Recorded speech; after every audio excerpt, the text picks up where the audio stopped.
Best quote on making money. Best quote on making money: you get paid in proportion to the difficulty of problems you solve. So, solve a simple problem, you're going to get a simple paycheck. Solve a hard enough problem, and the world will give you all our money. That's Elon Musk's quote, or so they say. And look at what he's doing. That's the game he's playing, solving the hardest problems in the world. Interstellar, travel, colonization, the issues with traffic, the issues with Wi-Fi. He's got Tesla that's, working on climate and transportation. And so at the end of the day, when I see people who say to me, Tai, it ain't working out for me financially, I'm like, well, there's no money in easy. There's no money in easy.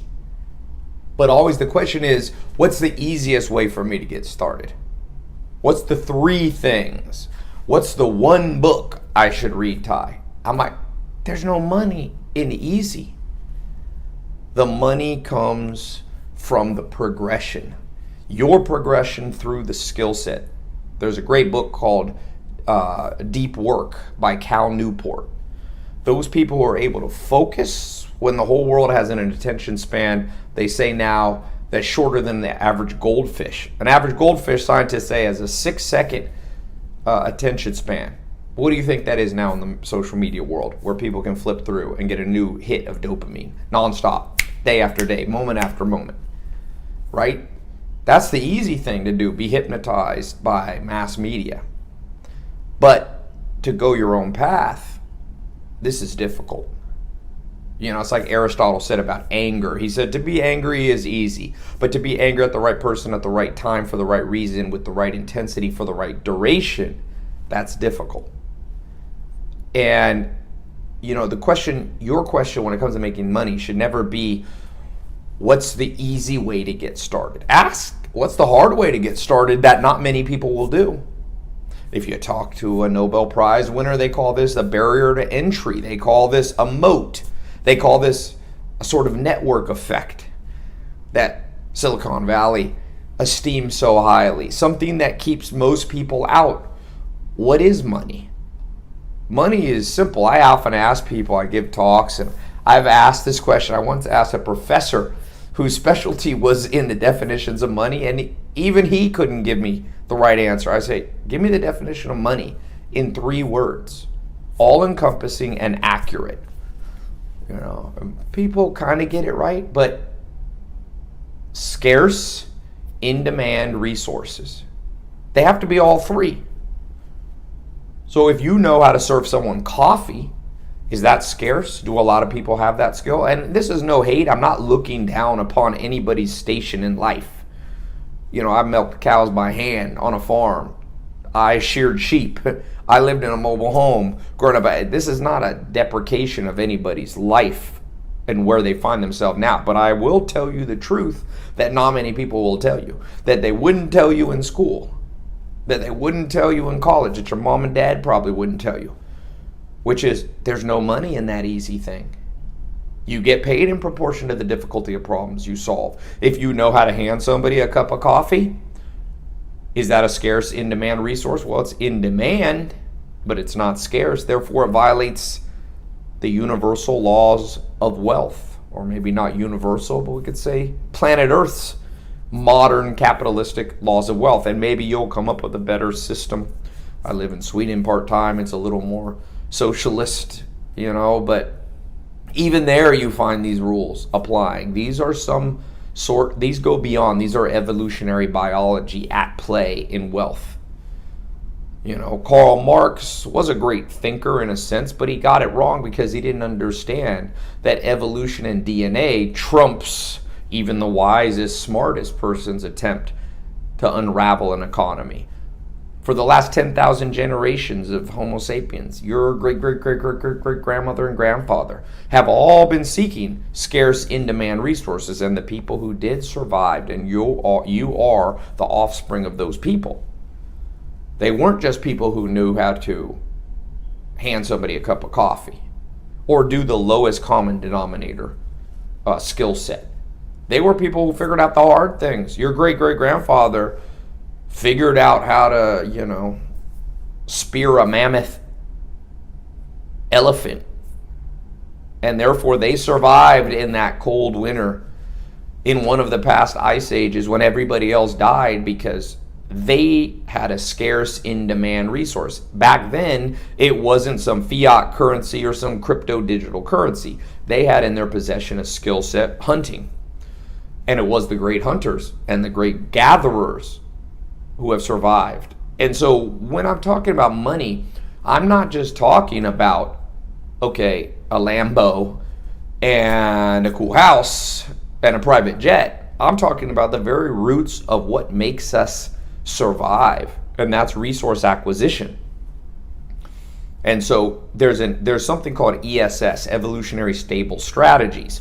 So to the extent that other people become good at things, it no longer works, right? That's why, for example, there's 1 to 5% of planet Earth is psychopaths. If there was too many psychopaths, game theory basically says the system falls apart. There's too many people trying to kill each other, screw each other over. If there's too few, modern game theory says then it will pay to be a little bit psychopathic. So there's an example on the psychometric social side where you see an ESS, an evolutionary stable strategy being formed. You see the same thing in making money, right? If a whole bunch of people go to college and get a bachelor's degree in English, because in the 1960s, that was rare, that was scarce, and was an in-demand resource, a diploma, it worked. But as more and more people did that so that they could earn above average money, aka hunt and gather above average resources, that stopped working. It stopped working. And so now you find people going the opposite path. And now what's commonplace is for people to have a college degree. And now you see people who do the opposite. Peter Thiel paid a whole bunch of people under the age of 21 to not go to college and just to start to build something. That's where you see Vitalik Buterin built Ethereum and became, a billionaire under 25 years old or even younger. Because when everybody else was competing in the old ESS, evolutionary stable strategy, he broke out of it, and Peter Thiel encouraged people to break out of it. So you are constantly in a game, and you may not realize it, and nobody might want to admit this to you because most people are lost, but I am telling you how the game works. I own a large holding company. I buy things for a living. I buy things that broke. I bought Pier 1 Imports, big furniture home good brand in the United States, one of the biggest ever, 60-year-old brand, 1,200 stores, $1.7 billion in the year that I bought them. That's their revenue. I bought this, now I own it. Because they didn't evolve. And they were doing what was easy for them, which was to stay in the holding pattern of what used to work. But it didn't work anymore. And they didn't evolve. And that ESS set in and other competitors came in. You see this with clothing lines, and all of a sudden a young upstart like a Fashion Nova comes in and begins to innovate on top of the entrenched competition and do what is now rare and scarce and in demand, which is to be able to win at the game of e-com.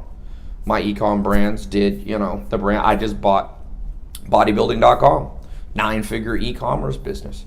My different brands that I own did 160 million visits in the United States last year. These are 9-figure businesses, 100 million. I manage over 400 people I'm the CEO for. And I'm continuing to acquire and buy up because I understand the ESS. Not many people know how to do M&A, merger and acquisition transactions. I have mentors that taught me how to do them. Some of them billionaires, 363 sales, which is a form of bankruptcy liquidation that uses the court system in America. Not many entrepreneurs know it, therefore I want to do it. I go where the masses don't go. I was focused on being a social media influencer back in 2012, 2013 to about 2018 because nobody was doing it. Now that everybody does it, I've moved on to the next thing. Some people are like, I don't see you on social media as much. Did you fall off? I'm like, no, I fell up. I didn't fall off. I fell up doing bigger and badder things than you can even fathom. But sometimes I'm making war in silence, and then people see and get surprised. Now I own, 8 or 10 major brands, big brands. These are the smallest brands that I've been buying. Really, we're doing about 500 million in revenue. I've gone down and bought companies smaller that were doing 100 million in revenue, but I'm playing a game. That's my moat. That's my moat. While everybody competes in the dog eat dog world of who's going to get the most clicks, likes, follows on social media, I'm out here buying companies and building empires. And that's not because even per se I want to be the richest person in the world. I don't. I seek the good life. You know, what's the good life? It's the balanced life. Balancing the 4 pillars: health, wealth, love, happiness. I break the 4 pillars into 3 subsets called the 12 foundations. I break those 12 subsets into 3 further subsets. Those are the 36 principles that I live my life, and there are only 9 of them are related to making money. But that is an important part. And it is part of you learning a game that's important. Everybody will play it at different levels. Some people will pay it at the very highest level. That's their evolutionary stable strategy, is to be one of the big whales. And other people will do it just to have enough to be financially independent, to be able to have that 4 pillar of the good life. So I hope you figure it out. But I hope you always remember, you will not break this immutable law of wealth or financial independence. You must seek out to do what's hard. It doesn't have to be the hardest thing. But don't seek what's easy, because what's easy always stops working. And you saw this throughout time. If you read financial history, 1800s in the United States, what happened? Things began to automate. Industrial Revolution. 1500s, 1600s, 1700s, 1800s. You see the steel, the steam engine.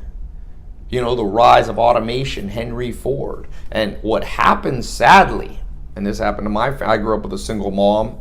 My dad was from Harlem, basically a street kid, ended up in prison, Long Beach, California, when I was born. And what somebody never told my dad was, my dad sold cocaine and sold it to an FBI undercover agent. That's how he got put in Terminal Island off Long Beach. And he didn't understand that you can't make money in that street game of drugs, because scarce, in-demand resources, cocaine's an in-demand resource, but the ability to sell it's not scarce. Everybody's going to be your competitor. There is no moat. Even Pablo Escobar eventually lost because new blood came in. And so you want to play a game that not only you're impervious to the new blood, but the new blood's afraid to go where you're going. And that's all if you want to make a lot of money. But this also applies to other areas, whether you're in science, whether you're in agriculture, whether you're an intellectual, whether you're an artist, a musician, a dancer, whatever it is that you're doing, this is the game. And, I like that quote. I don't know who said it. Don't pray for it to be easy or something like that. It's okay to have a challenge. Your greatest memories and the happiness that you find therein will have come from the struggle. Hopefully the struggle is not too hard. You don't want to push yourself to the extreme forever, or that stress level will also destroy you. You want to find that nice balance where you're challenged and where you're challenging yourself more than the masses. So good luck out there.